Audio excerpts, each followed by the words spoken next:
Okay. Well, we've got a good amount of you guys. Well, welcome. My name is Mackenzie Maston. I am the Director of Marketing here at Taba. I am thrilled to have you all joining us today for Mental Health Awareness Month and our webinar during it. Today we'll be talking about the top five free things to help your well-being. And we are joined by just absolutely amazing Alicia Trout. Before we dive in today, I'm thrilled to introduce today's speaker, Alicia Trout. Alicia is our Director of Clinical Operations here at Taba Health, and she's also a licensed marriage and family therapist. She brings a wealth of experience in mental health care with a deep passion for supporting clinicians and ensuring high quality, accessible therapy services. At Tava Health, Alicia plays a huge role in enhancing clinical quality, streamlining provider operations, and fostering therapist engagement. Her expertise in both clinical work and operational strategy makes her uniquely positioned to guide us through today's discussion. Please join me in welcoming Alicia. Well, thank you, Mackenzie. That felt like such a big intro. It's setting the bar very high. Hello, everyone. Thank you so much for joining us today. I am so excited to be able to spend time with you. I want to thank you, honestly, for taking the time and saying, hey, I want to dedicate this hour to myself. I want to learn about some things in relation to my mental wellness. So I do take it, honestly, as a huge privilege to be able to talk to you about mental health. It's one of my true passions in being able to share different clinical education and clinical tips. So definitely wanted to take the time to do that. So let's go through what are we going to talk about today? What are some of the goals that we have? Well, I'd love if we can start our conversation with just kind of laying the groundwork around what does mental health look like in America right now? What is the state of mental health in our country? So we'll define what mental health is. We'll look at some statistics, and then we'll also take a look at what's the impact of mental health for us. And then we'll talk about and spend a bulk of our conversation today with practicing and discussing different wellness practices that you can hopefully try and walk away with.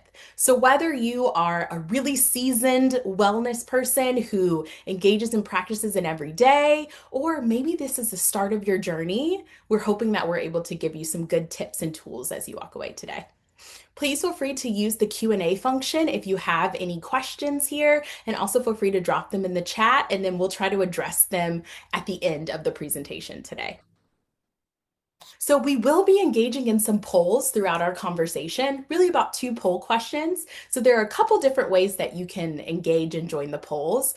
The easiest one that we found is texting my name. So that's going to be Alicia Trout, which is ALISA Trout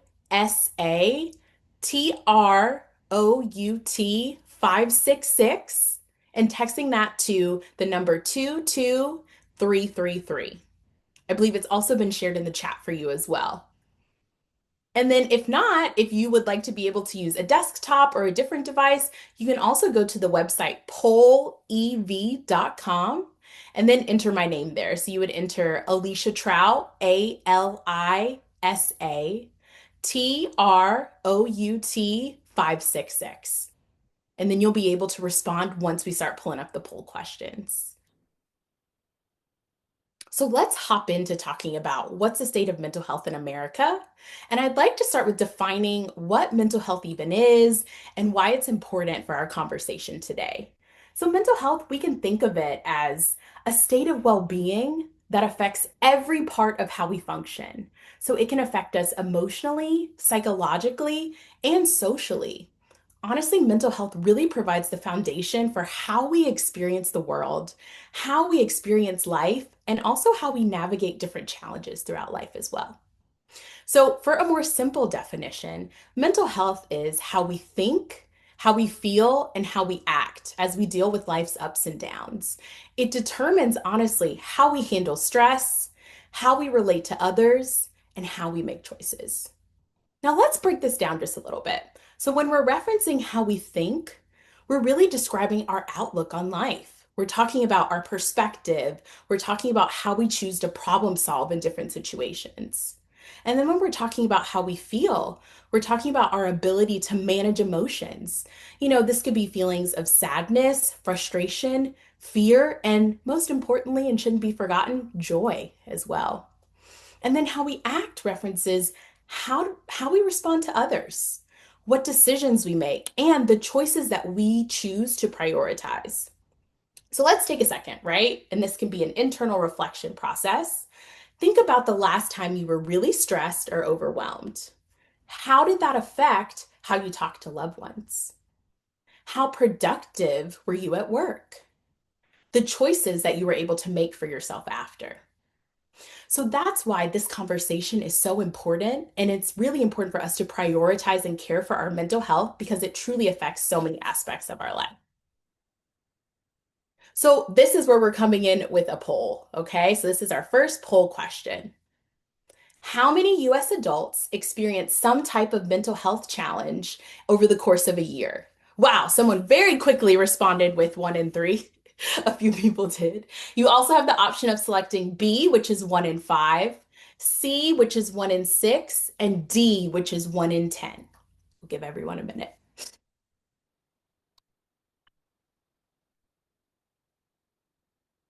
So I'm seeing that 1 in 3 is clearly winning so far, with B, 1 in 5 being our second option.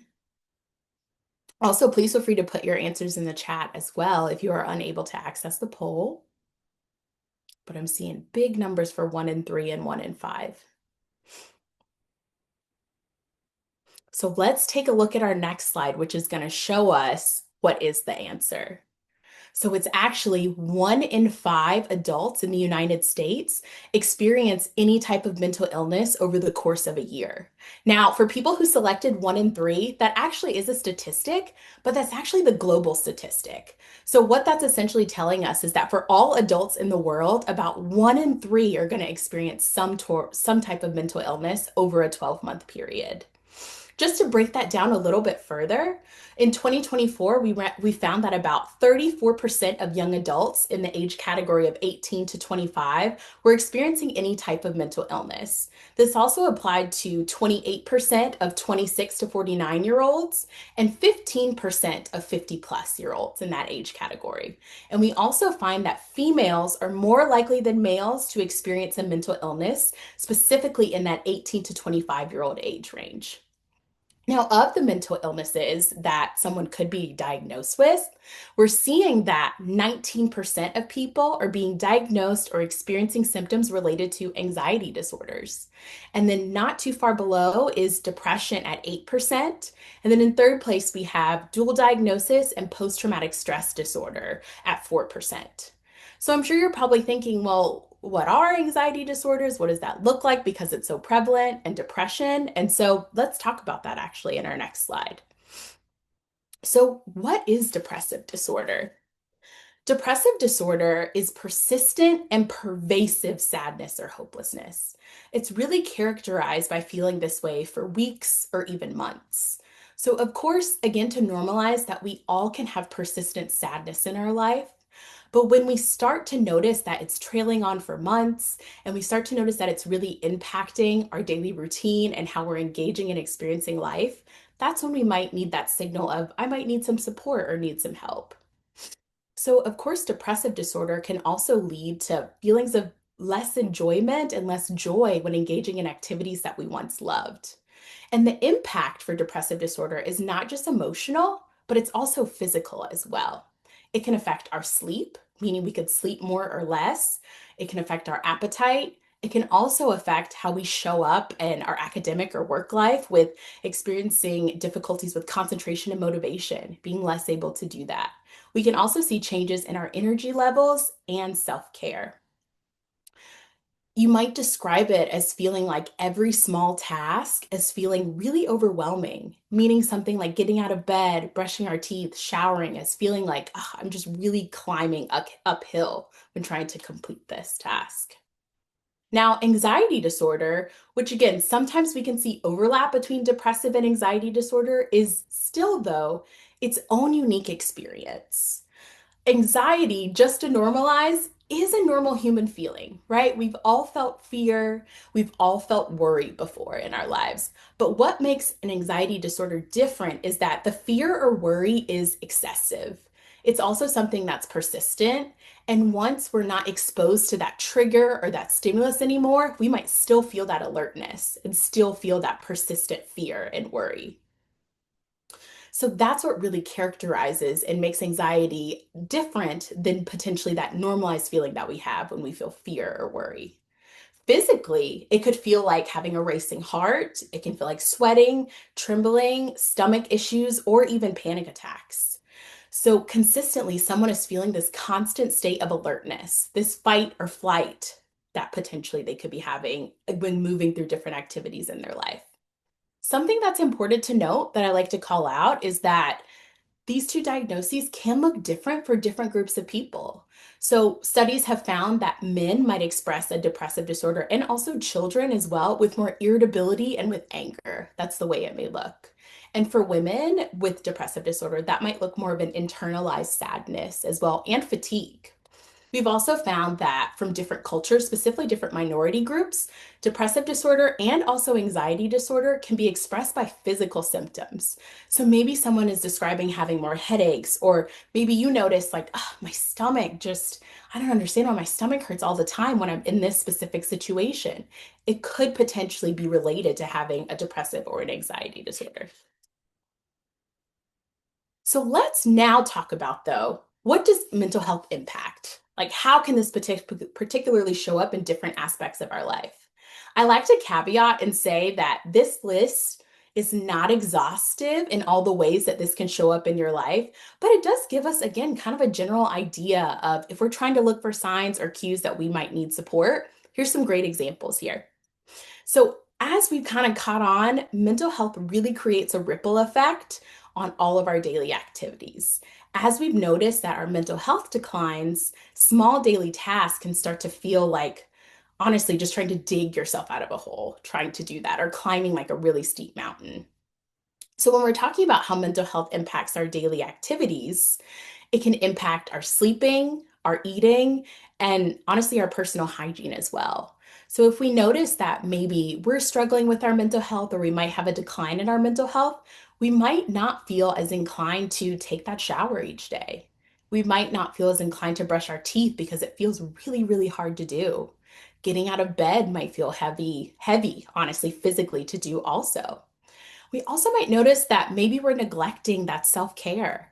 Maybe before this, we had this great routine where we were constantly engaging in restorative and self care activities to keep us balanced, and we've fallen off as well. We could also see this reflective in personal affairs. So we've forgotten to pay our bills.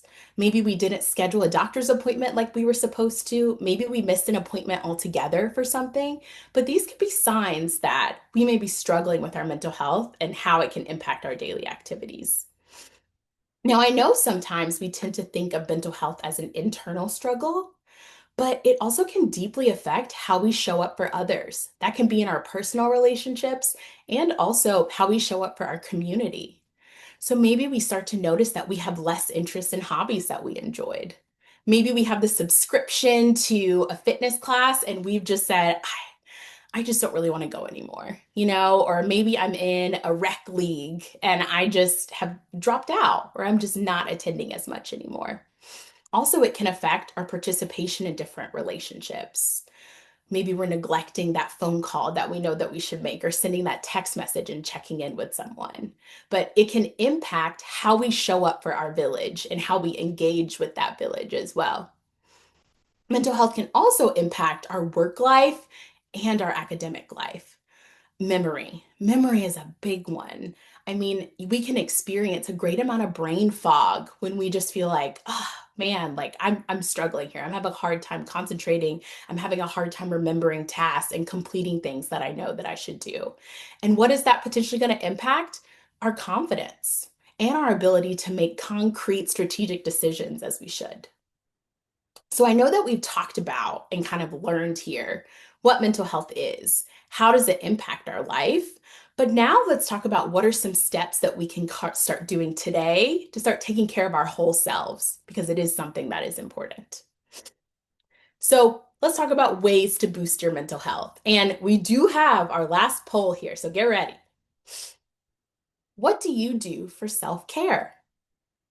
This can be like a quick thing you can name, but maybe you aren't doing something right now, but you're like, this is something I would love to try. Drop that in here too. It's being intentional.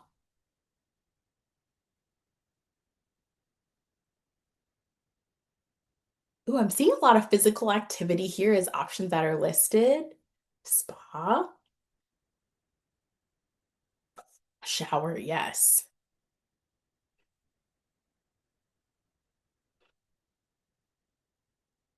I'm seeing some creative things here with reading and painting, going outside. Ah, yes, I see a lot of avid outside people here. Meditation,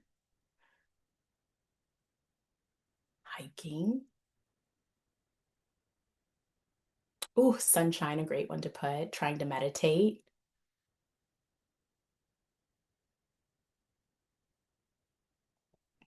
Yes, walking. I think that some of you might have been able to see what's coming as we talk about restorative elements for wellness, because this is all really hitting the nail on the head as to what we're about to talk about. So you all are already like a few steps ahead.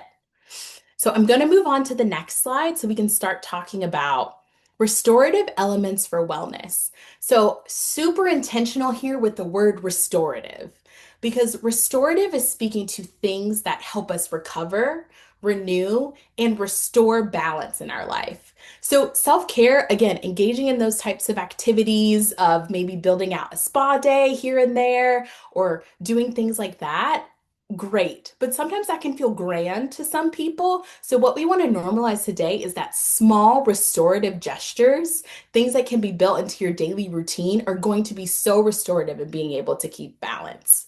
So, over the next few slides, we're going to talk about and practice different mindfulness practices. We're going to talk about connection, movement, and nature therapy. We'll talk about sleep hygiene and what we can do there, because I know that's a hot topic. And then we'll also talk a little bit about self-reflection and journaling. So let's go. So let's talk about mindfulness and what it is. I feel like it's maybe some people's assumption when they think of mental wellness is mindfulness. Yes, try to meditate. Well, it doesn't have to be all guided meditation. There are other ways that we can engage in mindfulness as well. But mindfulness is simply the practice of paying attention to the present moment that we're in. And we're paying attention to it, though, with openness. We're engaging in it with curiosity and, most importantly, without judgment. So, when I'm talking about present moment awareness, I'm really focusing my attention on what is happening right now. How am I feeling in this very moment? Something that we might tend to do when trying to first start to practice mindfulness, or if we're in a really heated moment and trying to attune to what's happening, we're thinking a lot about the past, right? We might be really focused on, "Ah, I can't believe that this thing made me angry and that I'm in this space, or I can't believe that this thing made me frustrated or upset." And so we might focus a lot on the past. Or we could be on the other side of the spectrum and focusing on the future. Oh, I need to problem solve this way. Oh, I need to make sure I follow up with someone to do this so that way I can retroactively take care of this. And so we're missing the point. The idea is that we just need to be present in the moment that we're in right now and focusing on just right now in this moment. Another piece of mindfulness, and it can be really difficult because I know that we are typically the hardest on ourselves, is non-judgment. Really, that speaks to being able to observe the thoughts that we have, our feelings and sensations, and not labeling them as good or bad. Let's say that we had a situation that occurred, and maybe it was something that left us now with negative feelings. We're feeling angry. I might think to myself, "Ah, this is so bad that I'm angry about this. Like, I'm not thinking clearly. This isn't fair. This is irrational for me to feel this way." And that is me being judgmental about my feelings. The idea is that I can observe the thoughts that I'm having, but I don't need to label it as good or bad. I can just say, hey, this is where I'm at right now. I am really upset about this thing that happened. Now let's talk about acceptance. That's essentially allowing different experiences to be as they are. We're not trying to change them. We're not trying to resist that this thing happened. We're just radically accepting that this is how something is. I mean, think about if you're in a stressful work situation and you're kind of thinking, maybe I could do this, that, I don't know. But sometimes it can feel really healing to just say, this is my life situation right now. That is okay. This is the situation that I am in. and being able to kind of take that pressure and that weight off yourself of needing to feel like I have to make a change. Then we have the aspect of curiosity. So this one's pretty cool because this creates space for us to be able to approach each moment that we're in with openness and interest as well. Even if it feels uncomfortable to maybe question ourselves and say, huh, okay, like noticing my body feeling like this. Interesting. I wonder why I feel like this way instead of that. But having that curiosity. And then intention. It's about being able to be deliberate about where I'm deciding to place my focus and my energy. So let's lean in and let's do some mindfulness practices. So the first that we're going to do is 4-6 breathing. So depending on where you are, if you feel comfortable, you can close your eyes completely or you can slightly dim your eyes. But this will be an exercise where we will be focusing on our breathing. So if you can either sit or stand comfortably. Sometimes I like to put my hand even on my belly as I'm practicing breathing exercises so I know that I am doing them. But first, we're going to start with inhaling for 4. So inhale 1, 2, 3, 4. And we're going to exhale for 6. 1, 2, 3, 4, 5, 6. Let's try again. We'll inhale 1, 2, 3, 4. Exhale 1, 2, 3, 4, 5, 6. Let's try 2 more times. Inhale 1, 2, 3, 4. Exhale 1, 2, 3, 4, 5, 6. Last time. Inhale 1, 2, 3, 4.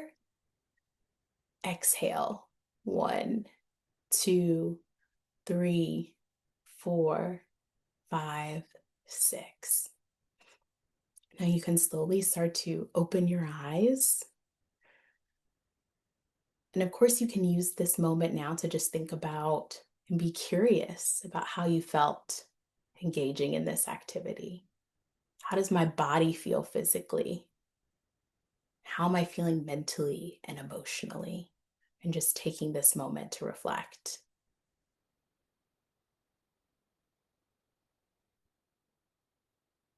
Okay, now we're going to try one more mindfulness exercise. And this is a great grounding exercise. This can be really helpful if you're feeling overstimulated, if you're feeling disoriented. This is a great opportunity to try this exercise. So this is 5, 4, 3, 2, 1.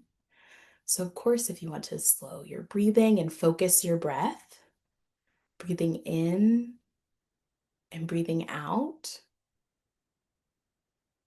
and breathing in and breathing out. And so now you can look for 5 things that you see. 5 things that you see. This could be your trees if you're looking outside of a window. This could be a cup in your area. But 5 things you see. Great. Now focus on 4 things that you can feel. Maybe it's the ground beneath your feet or your shoes. But 4 things that you feel. Next, we'll focus on 3 things you can hear. Maybe you can hear a bird outside, a car, a plane. Maybe you even hear your breath. But 3 things that you hear.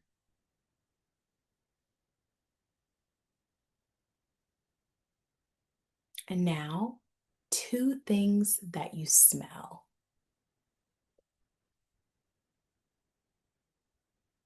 Maybe you can smell perfume or a candle. Two things that you smell. And then last will be one thing that you can taste. One thing that you taste.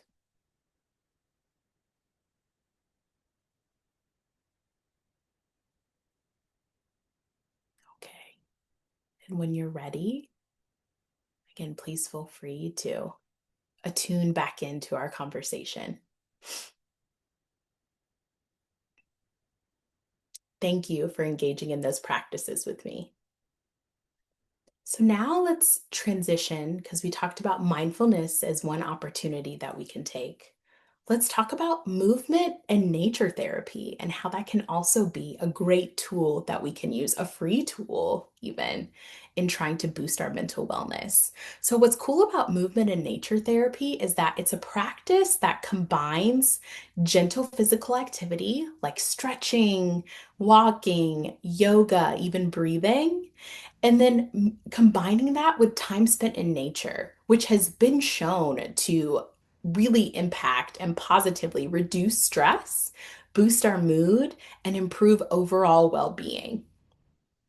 So, when we're able to do this and being able to spend time in nature, we're actually able to lower our cortisol levels, which is a hormone that's linked to stress. Being outside has been shown to be able to do that and engaging in intentional movement. Stretching or light movement, like walking, helps to release endorphins, as well, which is a natural chemical in our body that improves our mood and also reduces pain. So, essentially, being able to engage in movement and nature therapy is helping us to regulate our emotions, helping to reduce anxiety, and to feel more grounded. So maybe a simple practice that you can engage in is taking a short walk outside. Many people put that as something that they like to do for self-care, going on hikes. Doing gentle yoga outside is something that could be great. Or stretching in a park can all count as ways that you're engaging in movement and also nature therapy. A few other things I think that people listed as well was gardening. That's a great opportunity. Outdoor meditation and bird watching as well, if that's something that you're into. So now let's talk about our next element that we can engage in. And let's talk about connection, because I think it's something that we don't give enough credit to. Connection is something innate that we all need in our lives.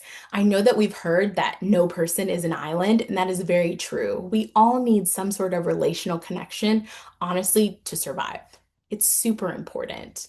It helps to reduce feelings of loneliness. It helps us to feel seen and heard and also to feel supported by others, honestly, by having these meaningful relationships and connections.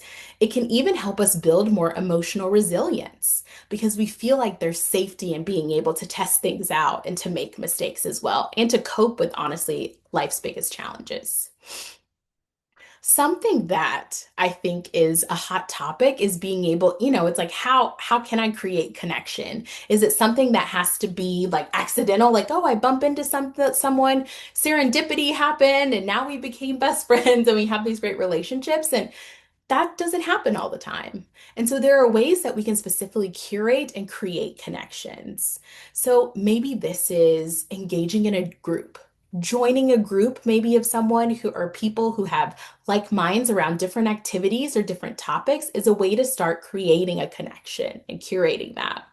Also, this could look like reconnecting with old friends, reaching out to people, checking on them and seeing how they're doing. What that can also look like, and when we think about intentionality, is starting to have small daily rituals of connection. So maybe that's checking in with a coworker who sits near you, or maybe is in another department, and you're like, we have check-ins maybe once a week or daily for 5 minutes. That helps us to feel connected. Or it could even look like texting a loved one, and maybe that's something that you schedule out as well. Another point to emphasize is that it doesn't have to be grand gestures. We all love being able, to go on trips with our friends if that's your thing, scheduling that girls' trip or things like that, and people having reunions and getting together. But sometimes that can feel so grand and really hard to attain and to keep on a regular schedule. So small moments, though, are a way to be able to carry and have that big impact.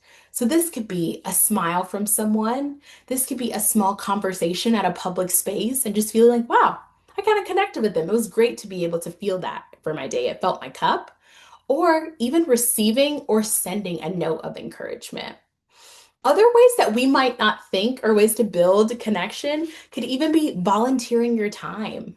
So, helping others can be a great way to meet people who are like minded. And it also gives us a sense of purpose because we're able to provide a service and help. So, these are all ways that we can try to strengthen our connection and our support. So now let's talk about, we're getting into our last two elements that we can do to boost our mental wellness. And I know this is a big one, screen time and sleep hygiene. And I can speak transparently that it is something that is difficult for me too, something that I'm working on. But in our world right now, being connected, getting notifications, checking in on things is something that is so a part of our routine that it can definitely feel difficult to break. But let's talk about three components that can be really difficult if we're trying to have a positive sleep hygiene schedule or we're trying to have healthy sleep hygiene. So, increased anxiety is something that can occur if we're constantly engaged in checking in on different devices. Constant exposure, of course, to news, social media, and different notifications can lead us to feel overstimulated. It overstimulates our brain and it can increase our feelings of worry. So, our nervous system can remain in this state of high alert when we continue to intake overwhelming information. So, let's think about that. If I'm on high alert and I'm consuming a lot of information, but yet I'm supposed to go to sleep in 5 minutes, it's not really going to happen. We experience something called digital overload, which makes it really hard for us to mentally wind down and then can lead to chronic stress or even that burnout as well. We also can experience sleep disruption with increased screen time. So, specifically with the blue light that can be emitted from our devices, specifically talking about phones, tablets, and computers, blue light actually suppresses the creation of melatonin. And melatonin is that hormone that we need that tells us it's time to wind down and it's time to go to sleep. Think about it as when you have a newborn baby and we have to teach it how to sleep. You have to do that by, of course, having blackout curtains, turning out those lights, turning off sound and things like that so they can learn, like, oh, melatonin's supposed to be producing and then I'm supposed to wind down. We need that as adults also. Especially when we have late evening exposure, it can trick our brain into thinking, oh, it's still daytime. I'm supposed to be wired and connected, and we miss that opportunity to wind down more organically. And we know that poor sleep can affect our mood, our focus, and also our emotional regulation. We can also have difficulties disconnecting. And so being constantly available can prevent from us having emotional downtime. And downtime is a key part of us being able to recover and recharge. So that restorative piece of wellness that we're trying to achieve. So now let's talk about, because I think I gave enough like great education on how screen time can impact our sleep hygiene.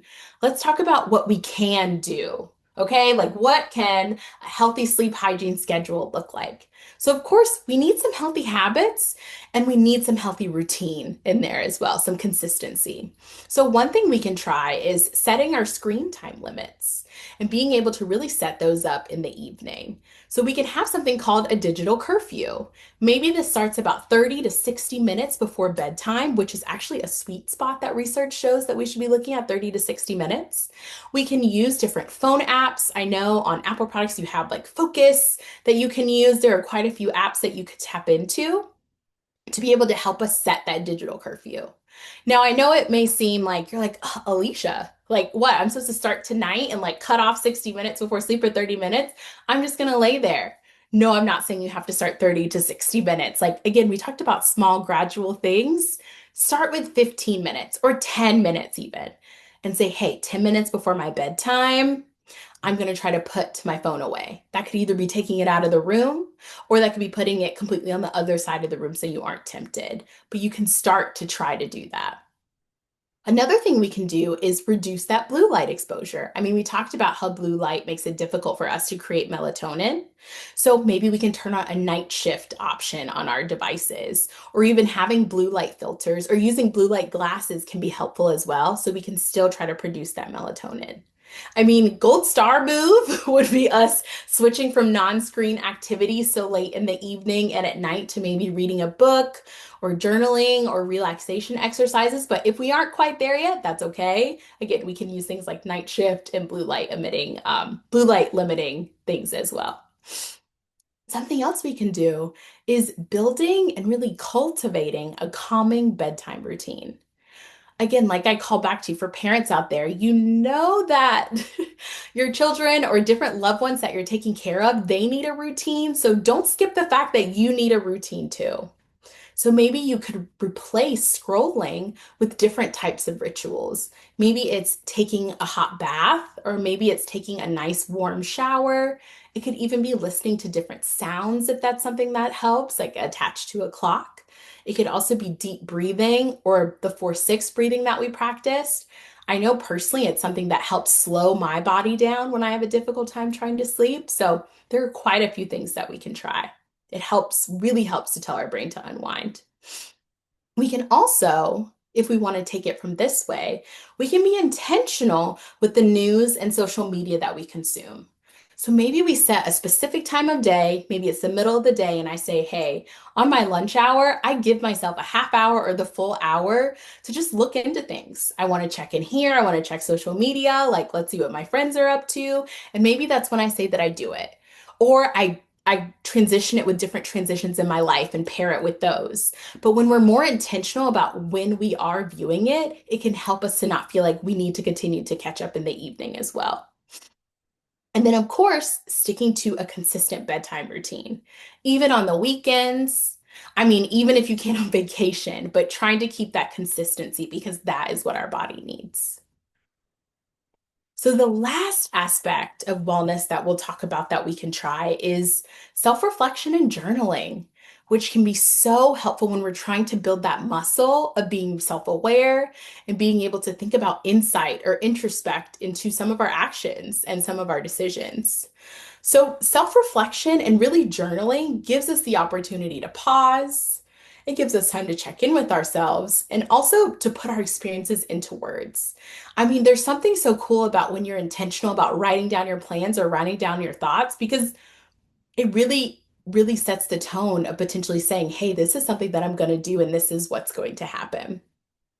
So, self reflection and journaling helps us to clarify our thoughts and feelings. I mean, writing helps us to untangle what's going on in our mind. It gives us this clear, open space to be able to do that. And so, we're able to make more sense of what we're thinking and what we're feeling. It helps us to slow down our thoughts and allows us to see things more clearly. It truly is kind of like looking in a mirror when you're looking at all the things that you've been able to write down. It also reduces stress because we're getting those feelings out on paper. It helps to create that sense of relief because we're not holding it inside. It doesn't have to be this internal struggle or this piece of shame. It's, hey, it's down here on the paper. So that can be a really safe outlet for us to be able to express our emotions. Then we have being able to track patterns, especially if we track and look back at the things that we've been writing. It can help us to identify different triggers, moods, and our progress over time as well. Of course, time passes really quickly in life. And so being able to actually look back and say, wow, I can't believe that I was in this place 3 months ago and I'm here now. It's wild what's happened. Like that can be such a mood boost. And then it also, again, it just promotes that self-awareness. It encourages mindfulness and it's really intentional growth as well. The more that we're able to know about ourselves, the better we can make choices that are truly aligned with our well-being. So again, I know journaling can probably feel like, where do I start? Like, what am I supposed to do? Well, let's actually talk about some steps. We help you here with how you can get started with journaling. So the first tip, we have 6. Start small. Again, I said like gradual climbs, gradual steps. Start small and just try pulling out either that could be a piece of paper, your phone, whatever you prefer, and just try writing for 5 minutes. Even if that feels a lot, sometimes even just giving yourself 60 seconds, 2 minutes, you'll be surprised at what can come out. But give yourself a small amount of time. A few sentences is okay, but and nothing has to be perfect, but just start small with giving yourself just a little bit of time to just write whatever comes to you. Now, if you're more like me and maybe need some more guidance there, and you're like, I don't know where to begin, you can also use prompts. Prompts are great. So there can be questions that are like, well, what's one thing that's been on my mind today? That could be a cool check-in. You could also check in with yourself and say, how am I feeling right now and why? And start writing about that. And then if you maybe need a scale, you could say like, oh, how would I rate my day today? What happened today? Or asking maybe what do I need emotionally, mentally, or physically, and kind of starting there. Sometimes it's helpful to just do a brain dump, especially if you're trying to problem solve and you're like, why am I coming up blank at what to do? Do a brain dump. Write down everything swirling in your brain without editing it. Just jot. This may be a journal entry that's like, I'm writing here, I'm writing there, I'm writing everywhere, and that's okay. But it's a great way to be able to clear that mental clutter to help with de stressing. And then you can also, kind of like I talked about with prompts, you could try a daily check-in. So that could be listing a few emotions, maybe top three that you felt that way, or the top ones that were most memorable to you. Or just like a quick reflection on, I did this, this, and this today. I know there are quite a few people who like the, and I might get it wrong, maybe it's the 5 things or either 3 things that you did that day, kind of like the quick check-in journal. There's also a great one that asks just about a memory from that day. One, it's really cool to track with that, right? Because you're able to look back a year ago and say, whoa, I can't believe I was doing it, that what I was doing that day and reflecting on it. But again, there are great tools out there to be able to do that, even creating one yourself. And then, of course, asking yourself open-ended questions. What's something that you're avoiding and why? I mean, what a way to dig in, right? With starting journaling, but maybe that's something you want to get right into is what am I avoiding? Because you know what? Writing is a safe space to be able to express that without having to actually talk to someone about it and fear what they might think. And then, of course, a big one, it does not have to be perfect. You are not perfect. It's just your specific space, to be honest. Now, Taba does have a concrete tool for you. We do have a mental health journal. It has different prompts, again, for each day. It kind of has different themes. We explore things like mindfulness practices, intention setting. We explore cultivating joy and affirmations. We also talk about self-exploration, social connection, and growth. So it's a really great tool for you to just get started. One of the example of a question is prompting you to reflect on a relationship in your life that brings you joy and fulfillment. What makes it special and how can you nurture it further? Hmm, doesn't that sound similar to connection that we were talking about with wellness? So wouldn't it be cool to be able to reflect on that to then curate the connection more? Cool connection there, I thought, huh? But I know that our team has dropped a link in the chat for you to be able to access our mental health journal. So please feel free to use it. It's a great way, again, to start thinking about these things and having a safe space to take care of yourself. So here we are. We're at our final slide, but what I really want to emphasize is that there are options to care without different barriers. Big point. Mental wellness is possible. You can do small, gradual things to get there. It doesn't have to feel big and overwhelming. It could be something like going outside right now for a walk, having that movement in nature. It could be taking some deep breaths and reflecting on how that felt for you and what you're thinking and feeling. It can be small steps that you can take right now. Something that's pretty cool that we have access to now is a lot of free tools that can help us make a difference. There are tons. There are apps that you can use out there. There are journals that you can use. There are helplines. There are online support groups and forums. There's community programs. And honestly, there's also great tools that you can use, like even with AI, to be able to help prompt you with journal prompts as well to get started. There's so many tools. And a big thing to remember is There is always, because mental health is not static, it is not stagnant. There's always a path forward. You can start right now with anything to be able to build that resilience and to boost your mood. So think, whether it's you're reaching out for support, trying a breathing exercise, taking a walk, or setting a boundary, every effort that you have to care for your mental health truly matters because you matter. Any questions during that time? We have got one question that came in. What are some ways to deal with current uncertainty around the world, what's happening in our own lives? Just any tips on that? Yeah. Oh man, that's a great question. I feel like that's a top question for us right now. I think back to some of the things that we talked about with acceptance being important and not acceptance to keep us stagnant and not acceptance to not keep us pushing forward and trying and keeping us optimistic, but kind of an acceptance of this is what my life is right now, which then helps us create space of, so then how do I want to take care of myself when there are things that I cannot control? What things do I want to start engaging in to take care of my mental health or to take care of my family or my community? And thinking about what are my boundaries and what are my limits? I love that. I feel like I can use that every day of my life. Yeah, I know, right? Thank you, Mackenzie. Um, does anyone have any other questions? You feel free to throw them either in the chat or the Q&A section. Well, if you have any other questions, you can always reach out to us via email or on any of the social channels. Our team is always willing to answer questions, give advice, whatever we can do, and point you in the right direction. Oh, there was one thing that just came in. Are there any apps to help with end of day journaling or prompts? Ooh, Before you answer that, I personally love the 5 minute journal. that's It's a what it is. Yeah. phenomenal resource that you can get on Amazon. You can find it online. It lets you take 5 minutes at the beginning of your day and the end of your day to journal. It's a wonderful reflection tool.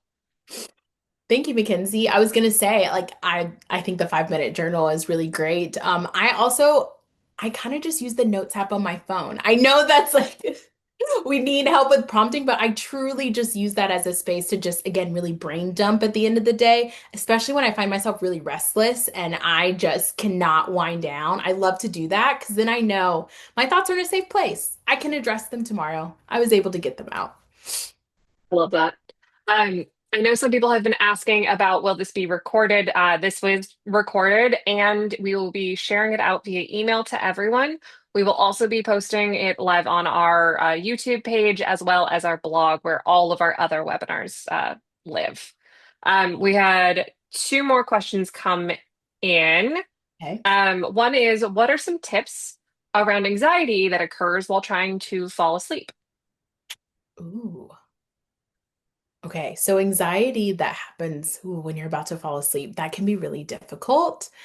I then would lean into more physical things that you can do to try to wind down. So maybe something that's grounding is having a specific type of lotion by your bed. And especially if you kind of correlate that scent with this is my wind down time. So if it's like a nice lavender, any scent again that's going to feel calming to you, but just putting that on even to start kind of refocus like, oh yes, I'm in my bed. This is a safe space. Having a cooler room. I know some people are like, it needs to be 75 degrees and hot and sweaty. No, no, no. No. Like that's not going to help your anxiety. That definitely can lead to feeling a little worry and sweat. Having a colder room can be super helpful, whether that be a cold pillow even or having like a nice weighted or cooling blanket is again something physical that's going to kind of cue your body into your brain to say, we are winding down. We do not have to worry. We are in our safe space. I love that. We keep our room at a very crisp and cold 68 degrees. I love that. See, and studies show that that is actually the really great range. A temperature is Yeah, 68. it's great. We also had a question of could we send slides out to those who couldn't join. We will share the slide deck with everyone who wants access to it. And so really, really glad that you guys found it beneficial. Okay. Oh, we've got one more. If mentally I do not feel anxiety or stress, why does my body show symptoms of stress? What can I do? Oh, wow. Then that makes me wonder, are you looking maybe for more of the typical signs of anxiety, depression? Like that really makes me wonder, like checking in with how are you really feeling?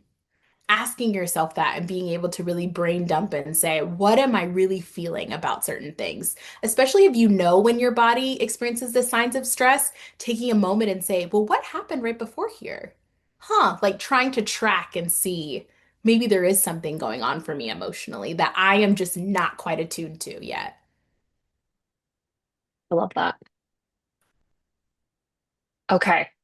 I think that about does it. There are no more open questions. If there is a question that you had that we didn't get to, feel free to reach out to us via email or through our social media. We will have this posted online tomorrow. I will send out an email to everyone. But thank you so much to everyone for joining us. Thank you, Alicia, for a phenomenal hour of your time and really insightful and helpful information. Have a wonderful Mental Health Awareness Month and a great weekend and take care. Thank you, everyone. Bye. Bye, everybody.